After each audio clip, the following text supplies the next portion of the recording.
ಅನೇಕ ಕಾರ್ಯಗಳು வந்து நம்ம ஆவியானவர் குறித்து அறிஞ்சு வச்சிருக்கோம். ನಾವು ಆತ್ಮನ ಕುರಿತು ಅನೇಕ ಕಾರ್ಯಗಳು ಅರ್ಥಕೊಂಡಿದ್ದೀವಿ. ஆனா சில பேருக்கு வந்து அந்த கேட்டீங்கன்னா நிறைய பேருக்கு நான் வெளியில கேட்டது, நம்ம சபையில இல்ல, சபையை தவிர்த்து அநேகர் வெளியில நான் கேட்பேன். ಪಾಸ್ಟರ್ ಬಂದು ಅನೇಕರ ಬಳಿ ಕೇಳ್ತಾರೆ, ನಮ್ಮ ಸಭೆ ಒಳಗೆ ಇಲ್ಲ ಆಚೆ ಕೇಳುವಾಗ. ஆவியானவர்னா யாரு? ಆತ್ಮನ್ ಅಂದ್ರೆ ಯಾರು? ஆவியானவர் வந்தா என்ன நடக்கும்? ಆತ್ಮನ್ ಬಂದ್ರೆ ಏನಾಗುತ್ತೆ? அப்ப வந்த பதில்கள் வந்து வித்தியாசமா இருந்துச்சு. ಅವಾಗ ಬಂದ ಉತ್ತರಗಳು ವ್ಯತ್ಯಾಸವಾಗಿತ್ತು. ஆனா ஆண்டவர் கிருபையால அந்த பதில்கள் நம்ம சபையில வரல. ದೇವರ ಕೃಪೆಯಿಂದ ಅಂತ ಉತ್ತರ ನಮ್ಮ ಸಭೆಯಲ್ಲಿ ಬಂದಿಲ್ಲ. ஆவியானவருடைய செயல் என்ன?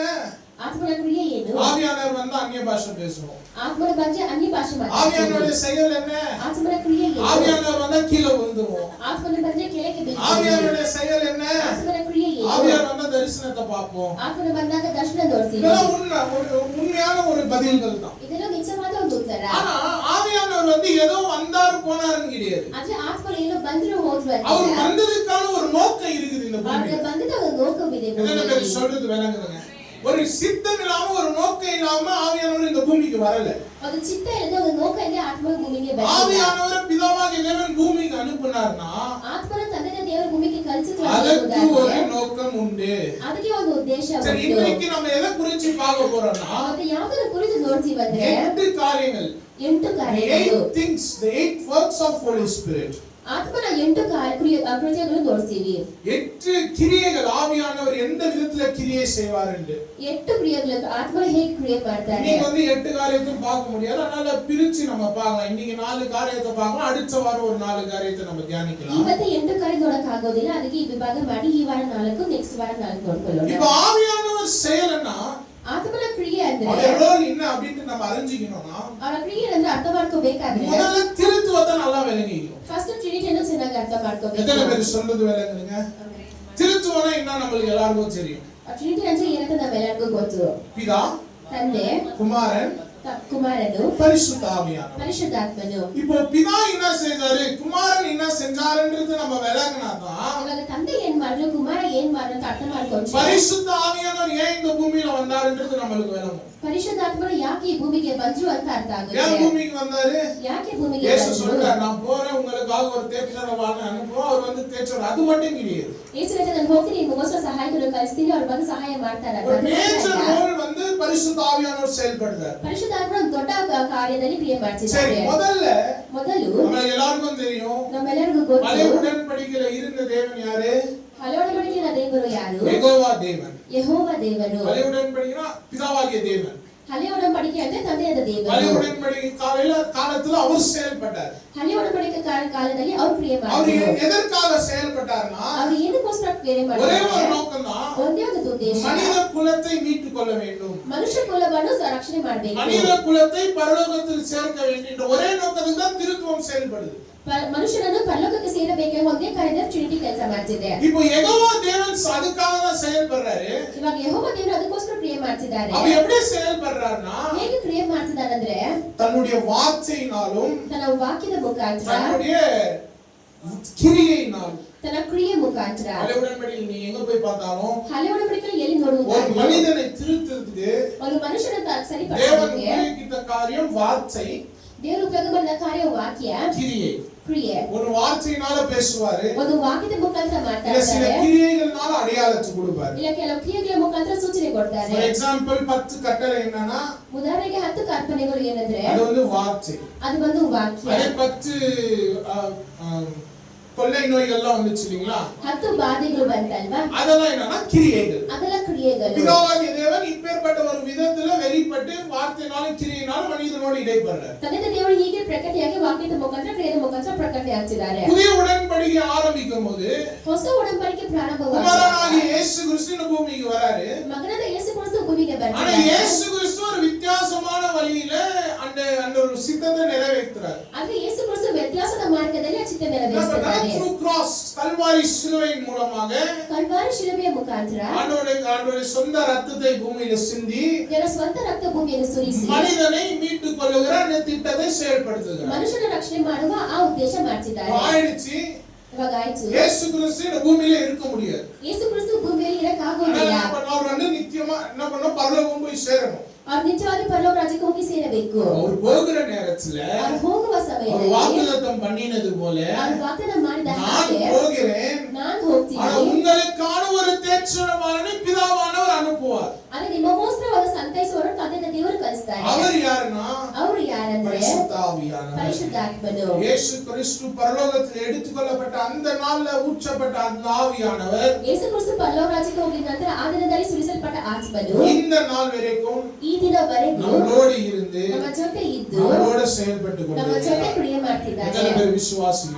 இப்ப பரிசுத்த ஆவியானவர் எப்படி செயல்படுறார்? ಪರಿಶುದ್ಧಾತ್ಮರು ಹೇಗೆ ಕ್ರಿಯೆ ಮಾಡ್ತಾರಂದ್ರೆ through his power, ಅವರ ಬಲದ அவருடைய ಮುಖಾಂತರ சக்தியின் மூலமாக ಶಕ್ತಿಯ ಮುಖಾಂತರ நம்மளோடு இடைப்படுகிறார். ನಮ್ಮ ಜೊತೆ ಬರ್ತಾರೆ. நம்மளோடு பிரயாணம் செய்கிறார். ನಮ್ಮ ಜೊತೆ ಪ್ರಯಾಣ எத்தனை பேர் ಮಾಡ್ತಾರೆ. விசுவாசிக்கிறீங்க? இன்னைக்கு 8 காரியங்களை நம்ம பார்க்கிறோம் இல்லீங்களா? ಒಂದು 8 ಕಾರ್ಯಗಳು இந்த ನೋಡ್ತೀವಿ. 8 காரியங்கள் சாதாரணமான கிரியை இல்ல. ಈ 8 ಕಾರ್ಯಗಳು ಸಾಧಾರಣ இந்த ಕ್ರಿಯೆಗಳಲ್ಲ. 8 காரியங்களும் ಈ 8 ಕಾರ್ಯಗಳು கட்டாயமாக ஒரு ಖಂಡಿತವಾಗಿ கிறிஸ்தவ வாழ்க்கையில இடைப்பட்டு இருக்கணும். ಒಂದು ಕ್ರೈಸ್ತವ ಜೀವನದಲ್ಲಿ ಇದ್ದಿರಬೇಕು. எத்தனை பேருக்கு நான் சொல்றது விளங்குங்க? இந்த 8 காரியங்கள் உங்க வாழ்க்கையில ஆவியானவர் செயல்படுத்திட்டாருன்னா ಈ 8 ಕಾರ್ಯಗಳು ಆತ್ಮನ ನಿಮ್ಮ ಜೀವನದಲ್ಲಿ ಕ್ರಿಯೆ ಮಾಡ್ಬಿಟ್ರೆ எழுதி வச்சுக்கோங்க. ಬರ್ದಿಟ್ಕೋಬೇಕು. நீங்க பரலோகத்துக்குரியவர்கள். ನೀವು ಪರಲೋಕದ ಕುರಿಯವರು. எத்தனை பேர் விசுவாசிக்கிறீங்க? ஆமென். ಆಮೆನ್. முதலாவது காரியம், ಮೊದಲನೇ ಕಾರ್ಯ, முதலாவது மனிதன் ஒரு மனுஷன் ரட்சிக்கப்படுறா ಮೊದಲನೇ ಮನುಷ್ಯ ರಕ್ಷಣೆ ಹೊಂದ್ಕೋಬಿಟ್ರೆ நடக்கிற ஸ்டெப் என்ன? ನಡೆಯುವ ಕಾರ್ಯ நம்ம ಏನು? எல்லாருக்கும் தெரியும், ஒரு காரியம் உருவாகணும்னா ஒவ்வொரு கட்டங்கள் இருக்குது. ನಮಗೆ ಗೊತ್ತು ಒಂದು ಕಾರ್ಯ ಉಂಟಾಗಬೇಕು ಒಂದೊಂದು ಕಟ್ಟಗಳು ಇದೆ. நீங்க இந்த டீ ஃபேக்டரிக்கு போயிருந்தோம், ஊட்டியில டீ ஃபேக்டரிக்கு போயிருந்தோம். ಈ ಊಟಿಯಲ್ಲಿ ಟೀ ಫ್ಯಾಕ್ಟರಿ ಹೋಗಿದ್ವಿ. அப்ப என்ன பண்ணாங்க, அந்த இலையெல்லாம் காமிச்சாங்க.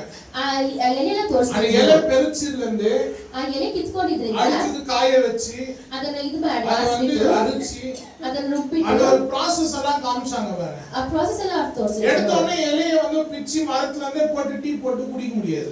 ಎಲೆ ಎತ್ತಿದ ತಕ್ಷಣ ಮರದ ಎತ್ಕೊಂಡು ಟೀ ಹಾಕಿ ஒவ்வொரு ಕುಡಿಯೋಕ್ಕಾಗೋದಿಲ್ಲ. ப்ராசஸ் ஆயிட்ட பிறகுதான் ಒಂದೊಂದು ಕಾರ್ಯ அந்த டீ ಆಗಿದ್ದ இலையை போட்டா நம்மளுக்கு ருசியுள்ள ஒரு டீ நம்மளுக்கு கிடைக்கும். ಆ ಟೀಯಲ್ಲಿ ಹಾಕ್ಬಿಟ್ಟು ರುಚಿ ಉಳ್ಳ ಟೀ ನಮ್ಗೆ ಸಿಗುತ್ತೆ. அதே போலதான் பாருங்க, ஒரு கிறிஸ்துவ வாழ்க்கைன்றது ஒரு ப்ராசஸ். ಹಾಗೆ ಒಂದು ಕ್ರಿಸ್ತವ ಜೀವನ ಅನ್ನೋದು ಪ್ರಾಸೆಸ್. ஏதோ வாழ்றோம் பூமியில இருக்கிறோம்ன்றது கிடையாது. ಏನೋ ಬದುಕ್ತೀವಿ ಭೂಮಿಯಲ್ಲಿ ಇದ್ದೀವಿ ಅಂತ கிறிஸ்துவர்களா நம்ம இருக்கிறோம்னா ஒவ்வொரு ப்ராசஸ்க்குள்ள ஆண்டவர் நம்மை செயல்படுத்தி கொண்டே இருக்கிறார். ಕ್ರೈಸ್ತವಾಗಿ ಇದ್ದೀವಿ ಅಂತ ಹೇಳುವಾಗ ದೇವರು ಒಂದೊಂದು ಕಾರ್ಯಗಳು ಮಾಡ್ತಾನೆ அதை ಇರ್ತಾರೆ. செய்கிறவர் யாருன்னா ஆவியானவர். ಅದನ್ನು ಮಾಡೋರು ಯಾರಂದ್ರೆ ಆತ್ಮ. முதலாவது காரியம், ಇವಾಗ ಮೊದಲನೇ ಕಾರ್ಯ பரிசுத்த ஆவியானவர் செயல்படுகிற காரியம், ಪರಿಶುದ್ಧಾತ್ಮನ ಕ್ರಿಯೆ ಮಾಡುವ ಕಾರ್ಯ he transforms our life. ನಮ್ಮ ಜೀವನವನ್ನು நம்ம ರೂಪಾಂತರಗೊಳಿಸುವುದು. வாழ்க்கையை உருமாற்றுகிறவர், ನಮ್ಮ ಜೀವನ நம்ம ರೂಪಾಂತರಗೊಳಿಸುವುದು. வாழ்க்கையை புதிதாய் மாற்றுகிறவர். ನಮ್ಮ ಜೀವನ ನೂತನ எத்தனை ಪಡಿಸುವುದು. பேருக்கு சொல்றது விளங்குது? இப்ப ஏன் புதிதா மாற்றணும் ಯಾಕೆ ನೂತನ ಪಡಿಸಬೇಕು அப்படின்னு நீங்க பாத்தீங்கன்னா, ಹಾಗೆ ஏன்னா ನೋಡುವುದಾದ್ರೆ பழைய சுபாவத்துல, ಹಳೆಯ ಸ್ವಭಾವದಲ್ಲಿ பழைய குணாதிசயத்துல, ಹಳೆಯ ಗುಣದಲ್ಲಿ பழைய கிரியைகள்ல ಹಳೆಯ நம்ம ಕ್ರಿಯೆಗಳಲ್ಲಿ கர்த்தரை மகிமைப்படுத்த முடியாது. ನಾವು ಕರ್ತನನ್ನು ಮಹಿಮೆ ಪಡಿಸಕ್ಕಾಗೋದಿಲ್ಲ. ஏன்னா மனிதன் கட்டப்பட்டிருக்கிற இந்த பாவ உலகத்துல. ಯಾಕಂದ್ರೆ ಮನುಷ್ಯನ ಕಟ್ಟಲ್ಪಟ್ಟಿರೋದು ಪಾಪ இப்ப இந்த ಲೋಕದಲ್ಲಿ. பாவ உலகத்துல இருந்து பாவ சிந்தனையில பாவ எண்ணத்துல நம்ம வாழ்ந்திருந்தா ಈ ಪಾಪ ಭೂಮಿಯಲ್ಲಿ ಇದ್ಕೊಂಡು ಪಾಪ ಯೋಚನೆಯಲ್ಲಿ ನಾವು ಇದ್ಕೊಂಡು ಬಿಟ್ರೆ கர்த்தரை மகிமைப்படுத்த முடியாது. ಕರ್ತನನ್ನು ಮಹಿಮೆ அப்ப ಪಡಿಸಕ್ಕಾಗೋದಿಲ್ಲ. முதலாவது நம்மளுக்குள்ள ஒரு மாற்றம் தேவை. ಅವಾಗ ಮೊದಲೇ ನಮ್ಮೊಳಗೆ ಒಂದು இப்ப குரு மாற்றுகிறவர் யாருன்னா ಈ ஆவியானவர். ರೂಪಾಂತರ ಪಡಿಸೋದು ಯಾರಂದ್ರೆ வாசிக்கலாம், ಆತ್ಮನು. கலாத்தியர் 5வது அதிகாரத்தில் 22 23 வசனத்தை வாசிக்கலாம். ಗಲಾತ್ಯರು 5:22-25 ಓದಿಕೊಳ್ಳೋಣ.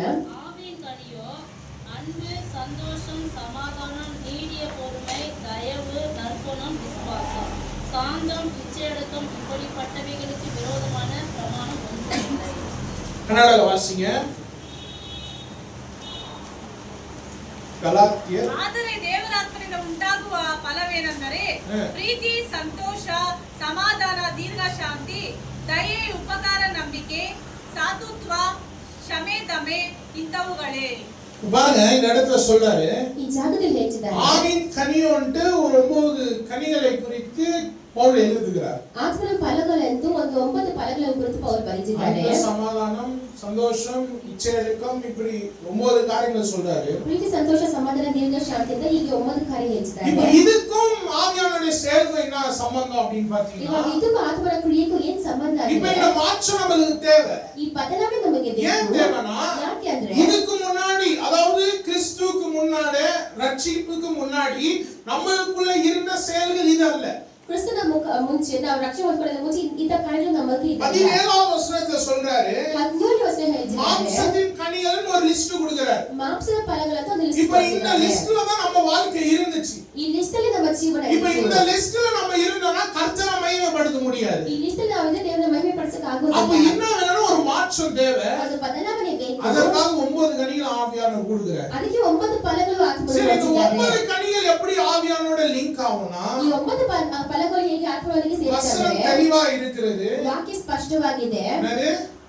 ஆவியின் கனியோ. ಆತ್ಮನ ಫಲವು. எத்தனை பேர் சொல்றது விளங்குதுங்க? ஆமென். மாம்சத்தின் கனின்னு சொல்லல.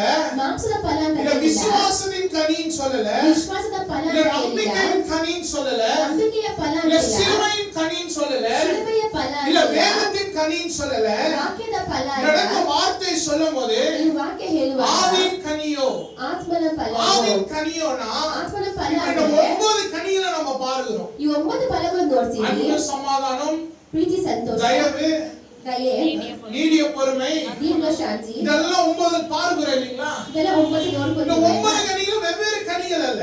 ಈ 9 ಫಲಗಳು ಬೇರೆ ಬೇರೆ எல்லாமே ಫಲಗಳಲ್ಲ. ஒரே கனிதான். ಇದೆಲ್ಲ ಒಂದೇ ಫಲ. அது என்ன கனி? ಅದು ಯಾವ ಫಲ? ஆவியின் கனி. ಆತ್ಮನ ಫಲ. நம்மளுக்குள்ள எப்ப ஆவியானவர் வெளிப்படுகிறாரோ, ನಮ್ಮೊಳಗೆ ಯಾವಾಗ ಆತ್ಮನು ಪ್ರಕಟ நம்மளுக்குள்ள ಮಾಡ್ತಾರೋ, ஆவியானவர் எப்ப வராரோ, ಯಾವಾಗ ಆತ್ಮನ ಒಳಗೆ அப்ப ಬರ್ತಾರೋ, நடக்கிற முதலாவது ஸ்டெப் என்னன்னா ಆಗ ಮೊದಲನೇ ದಾರಿ நம்ம ಏನಂದ್ರೆ வாழ்க்கை ನಮ್ಮ ಜೀವನ மாற்றப்படும். ಬದಲಾವಣೆ எப்படி ಹೊಂದುತ್ತೆ. மாறப்படும்னா ಹೇಗೆ ಬದಲಾವಣೆ ಹೊಂದುತ್ತೆ? மாம்சமா இருந்த நம்ம வாழ்க்கையை ಮಾಂಸವಾಗಿದೆ ನಮ್ಮ ஆவியானவர் ಜೀವನವನ್ನು மாற்றுவார். ಆತ್ಮನು ಬದಲಾಯಿಸ್ತಾರೆ. எப்படினா ಹೇಗೆ ಅಂದ್ರೆ கிறிஸ்துவை போல ಕ್ರಿಸ್ತನ அவருடைய ಹಾಗೆ, சாயலுக்கு, ಅವರ ರೂಪದ அவருடைய ಹಾಗೆ, ಅವರ குணாதிசயத்துக்கு, ಗುಣದ அவருடைய ಹಾಗೆ, கிரியைக்கு ಅವರ ಕ್ರಿಯೆಗೆ நம்ம வாழ்க்கையை கர்த்தர் மாற்றுவார். ನಮ್ಮ ಜೀವನವನ್ನು ಕರ್ತನು ಬದಲಾಯಿಸ್ತಾರೆ. எத்தனை பேர் விசுவாசிக்கிறீங்க? சவுலை கர்த்தர் மாற்றினார். சவுலன் தேவர் என்ன ಬದಲಾಯಿಸಿದ್ರು. பவுலை கர்த்தர் மாற்றினார். பவுலன் தேவர் ಬದಲಾಯಿಸಿದ್ರು. பவுலை வந்து கர்த்தர் சந்திக்கிறதுக்கு முன்னாடி சவுலா இருக்கும்போது சவுலின் வாழ்க்கை வேற மாதிரி இருந்துச்சு. ಪೌಲನ ಭೇಟಿಯಾಗುವ ಮುನ್ನ ಅವರು ಸೌಲಾಗಿದ್ದಾಗ ಅವರ ಜೀವನ ಬೇರೆಯಾಗಿತ್ತು. கர்த்தர் விரோதமாய் செயல்பட்டார். ಕರ್ತನಿಗೆ ವಿರುದ್ಧವಾಗಿ ಕ್ರಿಯೆ கர்த்தருக்கு ಮಾಡಿದ್ರು. பிரியமில்லாத காரியத்தை செய்றாரு. ಕರ್ತನಿಗೆ ಪ್ರಿಯವಾದ ಕಾರ್ಯ சபையை ಮಾಡಿದ್ರು. அடிக்கிறாரு. ಸಭೆಯನ್ನು ಹೊಡೆದ್ರು. விசுவாசிகளை அடிக்கிறாரு. ವಿಶ್ವಾಸಿಗಳನ್ನು ಹೊಡೆದ್ರು. இப்பேற்பட்ட வாழ்க்கையில இருந்த சவுல் ಇಂತಹ ಜೀವನದಿಂದ இப்ப அந்த ಸೌಲನು சவுலை கர்த்தர் பயன்படுத்தணும். ಇವಾಗ ಸೌಲನ ದೇವರು ಉಪಯೋಗ ಮಾಡಬೇಕು. இப்ப அந்த இடத்துல நம்ம வாசிக்கும்போது எப்படி இருக்கும் தெரியுமா? ಅದಾಗಿ ಹೋಗುವಾಗ ಏನಿರುತ್ತೆ ಗೊತ್ತಾ? கர்த்தர் தமஸ்கு வழியில சந்தித்தார். ಕರ್ತನು ದಮಸ್ಕು ದಾರಿಯಲ್ಲಿ ಭೇಟಿಯಾದರು. அடுத்தது ஊழியத்துக்கு வந்துட்டார். ಮುಂದೆ ಸೇವೆಗೆ அடுத்த ಬಂದರು. அதிகாரமே ஊழியத்துல இருக்கிற மாதிரி, பவுல் ஊழியத்துல இருக்கிற மாதிரி நம்மளுக்கு தெரியும். ನೆಕ್ಸ್ಟ್ ಅಧಿಕಾರನೇ ಪೌಲ್ ಒಂದು ಸೇವೆ ಇರುವ ಹಾಗೆ ஆனா ಕಾಣುತ್ತದೆ. உண்மை அது இல்ல. ಅದು ನಿಜ ಅದಿಲ್ಲ. கர்த்தர் ஒரு சவுலை எடுத்து ಕರ್ತನು ಒಂದು ಸೌಲ್ ಎತ್ಕೊಂಡು பவுலாய் மாற்ற ಪೌಲಾಗಿ எத்தனை ಬದಲಾಯಿಸಿದರು. வருஷம் தேவைப்படுச்சு தெரியுங்களா? ಎಷ್ಟು ವರ್ಷ ಬೇಕಾಗಿತ್ತು ಗೊತ್ತಾ? 14 வருஷம் 14 ವರ್ಷ கர்த்தர் சவுலை உருவாக்கினார். ಕರ್ತನು ಸೌಲನ್ನು ಉಂಟು ஏன் ಮಾಡಿದ್ರು. சவுலை உருவாக்கணும்? ಯಾಕೆ ಸೌಲನ್ನು அவர் ಉಂಟು ಮಾಡಿದ್ರು? சவுலா இருந்த அந்த குணாதிசயத்தை வச்சு கர்த்தருடைய மகிமை அந்த இடத்துல சேர்த்திருக்கலாமே. ಅವರ ಗುಣ ಇಟ್ಕೊಂಡೆ ದೇವರ ಮಹಿಮೆ அவருடைய ಪ್ರಿಯಪಡಿಸಿದ್ರು. சித்தத்தை செஞ்சிருக்கலாமே. ಅವರ ಚಿತ್ತವನ್ನು ಮಾಡಿದ್ರು. ஆனா ஆண்டவர் அப்படி பண்ணல. ಅದೇ ಅವ್ರು ಮಾಡಿಲ್ಲ. சவுலை எடுக்கிறாரு. ಸೌಲನ್ನು ಎತ್ಕೊತಿದ್ದಾರೆ. உருவாக்குறாரு. ರೂಪಾಂತರ எப்படி ಪಡಿಸಿದ್ದಾರೆ. உருவாக்குறாரு? ಹೇಗೆ அந்த ರೂಪಾಂತರ ஆவியின் ಪಡಿಸಿದ್ದಾರೆ? கனிகளை அவருக்குள்ள வைக்கிறார். ಈ ಆತ್ಮನ ಕಣಿವೆ பரிசுத்த ಮಾಡಿದ್ದಾರೆ. ஆவியானவர் அவர் மேல ஊற்றுகிறார். ಪರಿಶುದ್ಧ ಆತ್ಮನು ಸುರಿಸ್ತಿದ್ದಾರೆ. உருவாக்கி உருவாக்கி உருவாக்கி தான் பவுலா கர்த்தர் மாற்றினார். ರೂಪಾಂತರ ಪಡಿಸಿನೇ ಪೌಲಾಗಿ நம்ம ಬದಲಾಯಿಸಿದ್ರು. வாழ்க்கையில கூட அவ்வளவுதான். ಇವಾಗ ನಮ್ಮ ಜೀವನದಲ್ಲೂ நம்ம ಅಷ್ಟೇ. ஆவியானோடு இடைப்படுகிறோம்னா ನಾವು ಆತ್ಮನ ಭೇಟಿ ಆಗ್ತೀವಿ. முதலாவது காரியம் நம்ம வாழ்க்கையில நடக்கிற காரியம் ಮೊದಲನೇ ಮನುಷ್ಯನಿಗೆ ನಡೆಯುವ ಕಾರ್ಯ நம்மளுடைய வாழ்க்கை, நம்மளுடைய குணாதிசயம், நம்மளுடைய செயல்பாடுகள் கிறிஸ்துவை போல மாறும். ನಮ್ಮ ಜೀವನ, ನಮ್ಮ ಬದುಕು, ನಮ್ಮ ಕ್ರಿಯೆಗಳು ಕ್ರಿಸ್ತುವ ಹಾಗೆ ಬದಲಾಗುತ್ತದೆ. எத்தனை பேர் விசுவாசிக்கிறீங்க? ஆமென். அடுத்து இரண்டாவது காரியம், ಎರಡನೇ ಕಾರ್ಯ ஆவியானவர் செயல்படுகிற காரியம் என்னன்னா ಆತ್ಮನ ಕ್ರಿಯೆ ಮಾಡುವ ಕಾರ್ಯ ಏನಂದ್ರೆ convicts our sins. ನಮ್ಮ ಪಾಪಗಳನ್ನು ಖಂಡಿಸಿ ತಿಳಿಸೋದು. பாவத்தை கண்டித்து உணர்த்துகிறவர். ನಮ್ಮ ಪಾಪವನ್ನು ಖಂಡಿಸಿ ತಿಳಿಸೋದು. யோவான் 16:7-11 வாசிங்க. 7 ல இருந்து 11. ಯೋಹಾನ 16:7-11 ಓದಿಕೊಳ್ಳೋಣ.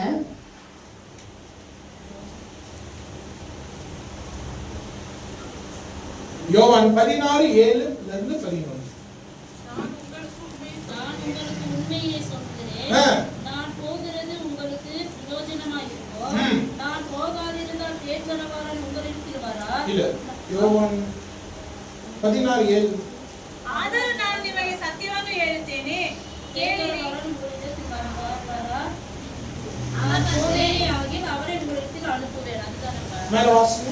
அவர் வந்து பாவத்தை குறித்தும் ஆ. நீதியை குறித்தும் நியாய தீர்ப்பை குறித்தும் உலகத்தை கண்டித்து உணர்த்துவார். ஹalleluya. Hallelujah. ஹalleluya. ஹalleluya. உற்சாகமா இருக்கிறவங்க ஹalleluya சொல்லுங்க. ஹalleluya. ஹalleluya. பாருங்க சொல்றாரு, ಹೇಳ್ತಿದ್ದಾರೆ, நான் போகாவிட்டால் ನಾನು ಹೋಗದೆ ಇದ್ರೆ உங்களுக்கான ஒரு தேற்றரவாளனை பிதாவானவர் அனுப்ப மாட்டார்ன்றார். ನಿಮ್ಗಾದ ಸಹಾಯಕರು ತಂದೆ ಕಲ್ಸೋದಿಲ್ಲ ಅಂತ அடுத்த ಹೇಳ್ತಾರೆ. வசனத்துல சொல்லும்போது ಇವಾಗ ಮುಂದಿನ ವಾಕ್ಯ அவர் ಹೇಳುವಾಗ எப்பேற்பட்டவரா இருப்பாராம்? ಅವ್ರು ಎಂತವರಾಗಿರ್ತಾರೆ? பாவத்தை கண்டித்து பாவத்தையும் நீதியையும்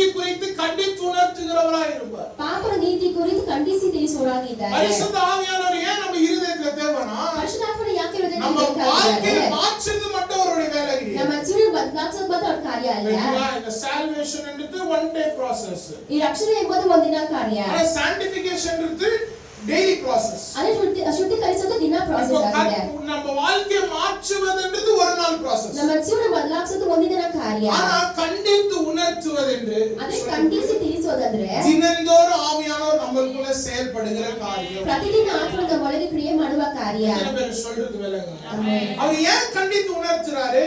ಅವರು ಯಾಕೆ ಖಂಡಿಸಿ ஏன்னா ನಡೆಸ್ತಾರೆ? கர்த்தர் உங்க மேல ஒரு திட்டத்தை வச்சிருக்கிறாரு. ಕರ್ತನಿಗೆ ಮೇಲೆ ಒಂದು கர்த்தர் உங்க மேல ஒரு சித்தத்தை வச்சிருக்கிறாரு. ಕರ್ತನ ಒಂದು ಚಿತ್ತ இப்ப நம்ம ಇಟ್ಕೊಂಡಿದ್ದಾರೆ. வாழ்க்கை வழி தவறி போனா அது கர்த்தருக்கு பிரியமில்லாம போயிடும். ಇವಾಗ ನಮ್ಮ ಜೀವನ ಮಾರ್ಗ ತಪ್ಪಿ ಹೋದ್ರೆ ದೇವರಿಗೆ ಪ್ರಿಯ ಇಲ್ಲದೆ அவருடைய ಹೋಗುತ್ತೆ. சித்தத்துல நம்ம ஸ்டக்கா இருக்கணும். ಅವರ ಚಿತ್ತದಲ್ಲಿ ನಾವು ಸಾಕಾಗಿದ್ದೀವಿ. அதனால தான் ஆவியானவர் ஒவ்வொரு முறையும் கண்டித்து உணர்த்தினே. ಅದಕ್ಕೆ ಆತ್ಮನು ಪ್ರತಿ ಸಲ ಖಂಡಿಸಿ ತಿಳಿಸ್ತಾ எப்படி ಇರ್ತಾರೆ. பிரதர் ஆவியானவர் கண்டித்து உணர்த்துவாரு? ಹೇಗೆ ಬ್ರದರ್ ಆತ್ಮನು ಖಂಡಿಸಿ எப்படி ತಿಳಿಸ್ತಾರೆ? அதை அறிஞ்சு கொள்ள முடியும்? ಹೇಗೆ ನಾವು ಅರ್ಥ ಮಾಡ್ಕೊಳ್ಳೋದಂದ್ರೆ ஒண்ணுமே இல்ல.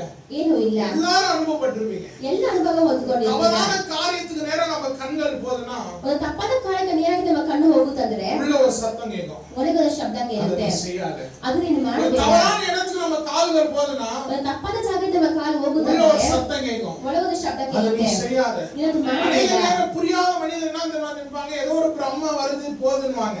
ಅರ್ಥ ಮಾಡ್ಕೊಳ್ಳೋ ಜನರು ಏನೋ ಬರ್ತಿದೆ ಹೋಗ್ತಿದೆ ಅಂತ ಹೇಳ್ತಾರೆ. அது பிரம்ம கிடையாது. ಅದೇನು ಬ್ರಹ್ಮೆ ಅಲ್ಲ. உங்களுக்குள்ள இருக்கிற ஆவியானவர் உங்களுக்கு பாவத்தை குறித்தும் நீதியை குறித்தும் கண்டித்து உணர்த்தி ನಿಮ್ಮ கொண்டிருக்கிறார். ಒಳಗಿನ ಆತ್ಮ ನಿಮಗೆ ಪಾಪದ ಕುರಿತು ನೀತಿಯ ಕುರಿತು ಖಂಡಿಸಿ ಹೇಳುವ அப்ப ಕಾರ್ಯವಾಗಿದೆ. உணர்த்தும் போது அதை விட்டு விலகுவது நம்மளுடைய வேலை. ಅವ್ರು ತಿಳಿಸುವಾಗ ಅದು ಬಿಟ್ಟು ದೂರ ಆಗುವುದು ನಮ್ಮ ಕೆಲಸ. எத்தனை பேருக்கு சொல்றது விளங்குங்க? ಆಮೆನ್. யோசேப்பு குறித்து நம்ம எல்லாருக்கும் தெரியும். ಯೋಸೇಫನ ಕುರಿತು ನಮ್ಮೆಲ್ಲರಿಗೂ யோசேப்பு என்ன ಗೊತ್ತು. பண்ணாரு? ಯೋಸೇಫ್ ಏನ್ ಮಾಡಿದ್ರು? அந்த போத்திபாரோட மனைவி ಆ ಪೋತಿಫರಳ ಹೆಂಡತಿ பாவத்துக்கு நேரா இழுக்கும் போது ಪಾಪಕ್ಕೆ ನೇರಾಗಿ தன் ಸೇರಿದಾಗ வஸ்திரம் கீழே விழுறது கூட தெரியாம ஓடி போனாராம். ತನ್ನ ವಸ್ತ್ರ ಕೆಳಗೆ ಬೀಳೋದನ್ನ ಗೊತ್ತಿಲ್ಲದೆ ಹೋಗ್ಬಿಟ್ರು. அப்ப எப்படி ஓடி போனார் யோசேப்பு? ಅವಾಗ ಹೇಗೆ ಹೊಡೆದ್ರು இன்னைக்கு ಯೋಸೇಫ್? யோசிச்சு பார்த்தா ಇವಾಗ ಯೋಚನೆ ಮಾಡಿದ್ರೆ இன்னைக்கு வந்து ஆண்டவர் அழகா வந்து ஒரு வேதாகமத்தை போட்டு ಇದು ಸುಂದರವಾಗಿ ಒಂದು ವಾಕ್ಯವನ್ನು ಹಾಕಿ 66 புஸ்தகத்தை வச்சு 66 ಪುಸ್ತಕಗಳನ್ನು ಇಟ್ಟು கட்டளைகளை கொடுத்து ಅಪ್ಪಣೆಗಳನ್ನು ಕೊಟ್ಟು நியாய பிரமாணத்தை கொடுத்து ನ್ಯಾಯಾಧೀಶವನ್ನು ಕೊಟ್ಟು இதை செய் இது செய்யாதன்னு சொல்லி ಇದು ಮಾಡಿದ್ದು ಮಾಡಬೇಡ ಅಂತ நம்ம ಹೇಳಿ கொடுத்தும் கூட ನಮ್ಮ ಹತ್ರ ಕೊಟ್ಟು ಕೂಡ அநேக நேரத்துல நம்மளால என்ன பண்ண முடியல? ಅನೇಕ ಸಮಯದಲ್ಲಿ ನಾವು ಏನ್ ಮಾಡಕ್ಕಾಗಿಲ್ಲ. பாவத்தை ஜெயிக்க முடியல. ಪಾಪನ ಜಯಿಸಕ್ಕಾಗಿಲ್ಲ. பாவத்துல இருந்து வெளியில வர முடியல. ಪಾಪದಿಂದ ಆಚೆ பாவத்தை ಬರಕ್ಕಾಗಿಲ್ಲ. செய்யாம இருக்க முடியல. ಪಾಪವನ್ನು ಮಾಡದೆ ஆனா ಇರಕ್ಕಾಗಿಲ್ಲ. யோசேப்பின் காலத்துல அப்படி கிடையாது. ಆದ್ರೆ ಯೋಸೇಫನ ಕಾಲದಲ್ಲಿ ಹಾಗಿಲ್ಲ. யோசேப்பின் காலத்துல வேதம் கிடையாது. ಯೋಸೇಫನ ಕಾಲದಲ್ಲಿ ವಾಕ್ಯ யோசேப்பின் ಇಲ್ಲ. காலத்துல சபை கிடையாது. ಯೋಸೇಫನ ಕಾಲದಲ್ಲಿ ಸಭೆ யோசேப்பின் ಇಲ್ಲ. காலத்துல போதகர் கிடையாது. ಯೋಸೇಫನ ಕಾಲದಲ್ಲಿ ಬೋಧಕರಿಲ್ಲ. யோசேப்பின் காலத்தை யாரும் எடுத்து சொல்லுகிற மனிதர் இல்ல.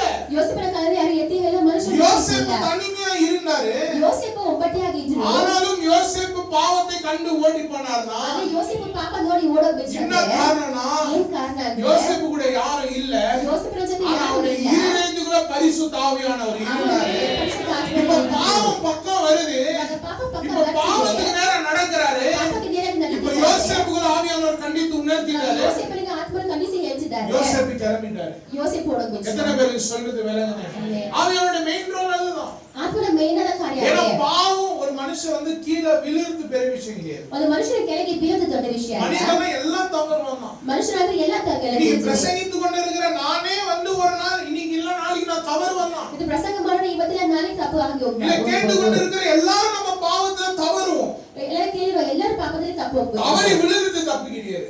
ತಪ್ಪಿ ಬೀಳೋದು ತಪ್ಪು ಅಲ್ಲ. ஆனா அந்த தவறுலயே வாழறது தான் தப்பு. ಆದ್ರೆ ತಪ್ಪಲ್ಲಿ ಬದುಕುವುದು ತಪ್ಪು. எத்தனை பேர் நான் சொல்றது வேறங்க? ஒரு ஆடு வந்து ಒಂದು ಕುರಿ ಬಂದು சேத்துல விழுந்துச்சுனா ಕೆಸರಲ್ಲಿ ಬಿದ್ಬಿಟ್ರೆ என்ன பண்ணிடும்? ಏನ್ ಮಾಡುತ್ತೆ? உடனே ತಕ್ಷಣ எலும்பி வந்துரும். ಎದ್ದು ಆಚೆ ಬಂದ್ಬಿಡುತ್ತೆ. இப்ப அந்த ஆடு சேத்துல விழுந்தது தப்பா? ಇವಾಗ ಕುರಿ ಬಂದು ಕೆಸರಲ್ಲಿ ಬಿದ್ದಿದ್ದು ತಪ್ಪ? இல்ல பன்னி வந்து சேத்துல இருக்குது தப்பா? ಇಲ್ಲ ಹಂದಿ ಬಂದು ಕೆಸರಲ್ಲಿ ಇರೋದು ತಪ್ಪ? பன்னி சேத்துல இருக்குதானே அது? ಹಂದಿ ಕೆಸರಲ್ಲಿ ಇರೋದು தப்பு. ತಪ್ಪು. நீங்க அநேகம் நம்ம அப்படிதான் இருக்கிறோம். ನಮ್ಮ ಅನೇಕರು ಹಾಗೆ ಇದ್ದೀವಿ. பாவத்துல விழுந்த உடனே ಪಾಪದಲ್ಲಿ ಬಿದ್ದ அந்த ತಕ್ಷಣ பாவத்தை விட்டு வெளியே வர மனசு இல்ல. ಆ ಪಾಪ ಬಿಟ್ಟು ಆಚೆ ಬರಕ್ಕೆ ಮನಸ್ಸಿಲ್ಲ. ஆவியானவருடைய செயலை செஞ்சுட்டு தான் இருப்பாரு. ಆತ್ಮನ ಕ್ರಿಯೆ ಮಾಡ್ತಾನೆ ஒவ்வொரு ಇರ್ತಾನೆ. நிமிஷமும் உணர்த்தினே தான் இருப்பாரு. ಪ್ರತಿ ಕ್ಷಣ ತಿಳಿಸ್ತಾನೆ தவறான ಇರ್ತಾನೆ. காரியத்தை பேசும்போது ஆவியானவர் உணர்த்துவார், இது பாவம். ತಪ್ಪದ ಕಾರ್ಯ ಮಾತಾಡುವಾಗ ಹೇಳ್ತಾರೆ ಇದು ಪಾಪ. இது தவறான காரியத்தை பார்க்கும்போது ஆவியானவர் உணர்த்துவார், இது பாவம். ನೀನು ತಪ್ಪದ ಕಾರ್ಯ ನೋಡುವಾಗ ಪಾಪ ಆತ್ಮನ ಹೇಳ್ತಾರೆ ಇದು ಪಾಪ. அப்ப அந்த நேரத்துல ಆ ಸಮಯದಲ್ಲಿ நம்ம எப்படி இருக்கணும்? ನಾವು ಹೇಗಿರ್ಬೇಕು? ಇರಬೇಕು, பண்ணிய போல ಒಂದು ಹಂದಿಯ ಹಾಗೆ சேத்துல இருக்கணுமா, ಕೆಸರಲ್ಲಿ ಇರಬೇಕಾ, இல்ல ஆட்டோ போல ஏஞ்சி வெளிய ಇಲ್ಲ வரணும். ಕುರಿಯ ಹಾಗೆ ಇದು ಆಚೆ ಬರಬೇಕಾ? அதுதான் ಅದೇ விழுத்து தப்பு கிடையாது, ಇದು ತಪ್ಪು ಅಲ್ಲ, அது தங்குறது தான் தப்பு. ಆದರೆ ಅದಿರೋದೇ ತಪ್ಪು. அது மட்டும் இதே பாருங்க, ಅದು ಮಾತ್ರ அவர் ಅಲ್ಲ, பாவத்தை மட்டும் உணர்த்துகிறவர் அல்ல, ಪಾಪವನ್ನು ಖಂಡಿಸೋರು ಮಾತ್ರ ಅಲ್ಲ, நீதியை குறித்தும். ನೀತಿಯ ಕುರಿತು. என்ன நீதி? ಏನ್ ನೀತಿ? எது கரெக்டான காரியம், ಯಾವುದು ಸರಿಯಾದ எது ಕಾರ್ಯ, கரெக்டா நம்ம ಎದು செயல்படணும், ನಾವು ಸರಿಯಾಗಿ ಕ್ರಿಯೆ அந்த ಮಾಡಬೇಕು, காரியத்துக்கு நேராக நடச்சுகிறவர் பரிசுத்த ಆ ஆவியானவர். ಕಾರ್ಯಕ್ಕೆ ನೇರಾಗಿ ನಡೆಸೋರು ಪರಿಶುದ್ಧಾತ್ಮ. அது மட்டும் கிடையாது, மூன்றாவது காரியம், ಅದು ಮಾತ್ರ ಅಲ್ಲ, ಮೂರನೇ ಕಾರ್ಯ, நம்மளை சத்தியத்துக்கு நேராக நடச்சுகிறவர் யாரு? ನಮಗೆ ಸತ್ಯಕ್ಕೆ ನೇರಾಗಿ ನಡೆಸೋರು ಯಾರು? பரிசுத்த ஆவி. வாசிங்க யோவான் 14:25-26. ಯೋಹಾನ 16:25-26. 14:25-26. 14:25-26. ಈ ಮಾತುಗಳನ್ನು ನಾನು ಇನ್ನೂ ನಿಮ್ಮ ಬಳಿಯಲ್ಲಿರುವಾಗ ನಿಮಗೆ ಹೇಳಿದ್ದೇನೆ. ಆದರೆ ಆ ಸಹಾಯಕನು, ಅಂದರೆ ನನ್ನ ಹೆಸರಿನಲ್ಲಿ ತಂದೆಯ ಕಳುಹಿಸಿಕೊಡುವ ಪವಿತ್ರಾತ್ಮನೇ ನಿಮಗೆ ಎಲ್ಲವನ್ನು ಉಪದೇಶಿಸಿ ನಾನು ನಿಮಗೆ ಹೇಳಿದ್ದನ್ನೆಲ್ಲ ನಿಮ್ಮ ನೆನಪಿಗೆ ತರುವರು. தமிழ்ல வாசிங்க. நான் உங்களுடனே தங்கியிருக்கையில் இவைகளை உங்களுக்கு சொன்னேன்.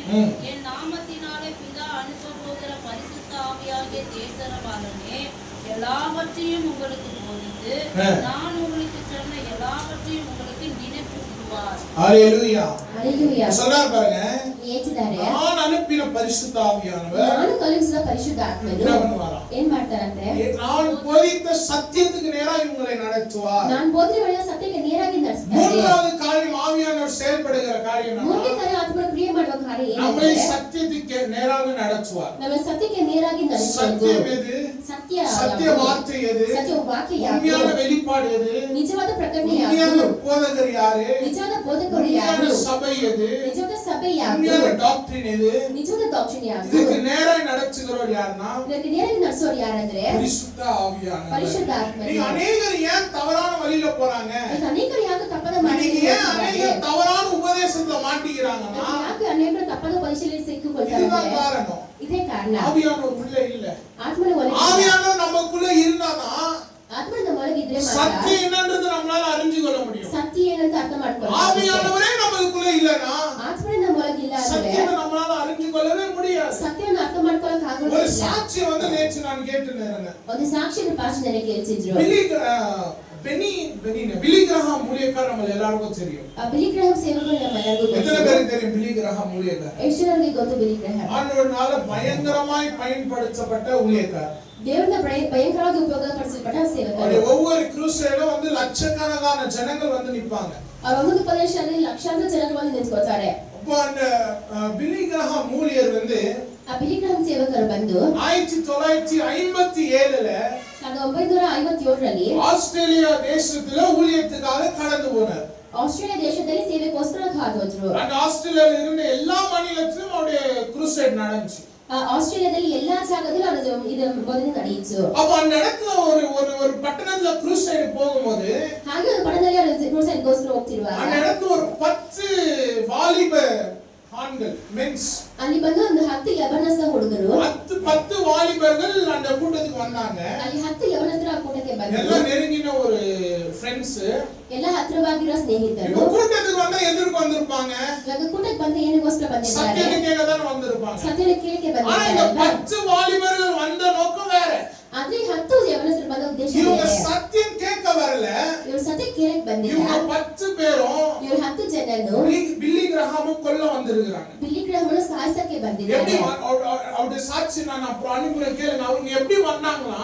ಅವ್ರು ಹೇಗೆ ಬಂದ್ರಂದ್ರೆ 10 பேர்கிட்ட ரைஃபிள் இருந்துச்சாம். 10 ಜನರ ಬಳಿ ರೈಫಲ್ ಇತ್ತು. 10 பேர்கிட்ட ரைஃபிள் வச்சினு 10 ಜನರ ರೈಫಲ್ அவங்களுடைய ಇಟ್ಕೊಂಡು திட்டம் எப்படின்னா, ಅವ್ರ ಉದ್ದೇಶ ಏನಂದ್ರೆ எப்படி பில்லி கிரஹாமோட மீட்டிங்ல நீங்க பாத்தீங்கன்னா ಯಾವಾಗಲೂ ಬಿಲ್ಲಿ ಗ್ರಹಂ ಮೀಟಿಂಗ್ ನೋಡುವಾಗ பிரசங்கம் முடிச்சிட்ட பிறகு ಪ್ರಸಂಗ ಆಗಿದ ನಂತರ ஆல்டர் கால் கொடுப்பாரு. ಆಲ್ಟರ್ ಕಾಲ್ ಕೊಡ್ತಾರೆ. ஆல்டர் கால்னா இன்றைக்கு இயேசுவை சொந்த ரட்சகரா ஏற்றுக்கொள்ள யார் யார் விருப்பப்படுறீங்களோ முன்பதாக வாங்கன்னு அழைப்பார். ಇವತ್ತು ಯೇಸುವಿನ ಸ್ವಂತ ರಕ್ಷಕನಾಗಿ ಅಂಗೀಕರಿಸಲು ಯಾರಿಗೆ ಇಷ್ಟ ಇದೆಯೋ ಮುಂದೆ ಬನ್ನಿ ಅಂತ ಹೇಳ್ತಾರೆ. அப்ப அந்த நேரத்துல ಅವಾಗ ಆ ಸಮಯದಲ್ಲಿ எல்லா ஜனமும் யாரெல்லாம் விசுவாசிக்கிறாங்களோ அவங்க முன்னாடி வரும்போது இவர் கை வச்சு ஜெபிப்பார். ಯಾರು ವಿಶ್ವಾಸ ಮಾಡ್ತಾರೋ ಅವ್ರು ಮುಂದೆ ಬರುವಾಗ ಇವ್ರು ಕೈ ಹಾಕಿ ಪ್ರಾರ್ಥನೆ இப்ப இந்த ಮಾಡ್ತಾರೆ. 10 பேர் இவங்க வந்து சாதாரணமான வாலிபர்கள், இவங்க பெரிய கேங்ஸ்டர். ஆஸ்திரேலியா தேசத்துல ஒரு பெரிய கேங்ஸ்டர். ಇವ್ರು 10 ಜನ ಸಾಧಾರಣ ಇವರ ಹತ್ರ ಒಂದು ಗ್ಯಾಂಗ್ಸ್ಟರ್. ಆಸ್ಟ್ರೇಲಿಯಾ ದೇಶದಲ್ಲಿ அவரோட லீடரோட பேர் வந்து ஜார்ஜ். ಅವರ ಲೀಡರ್ ಹೆಸರು ಬಂದು ಜಾರ್ಜ್. இல்ல வேற ஜார்ஜ்.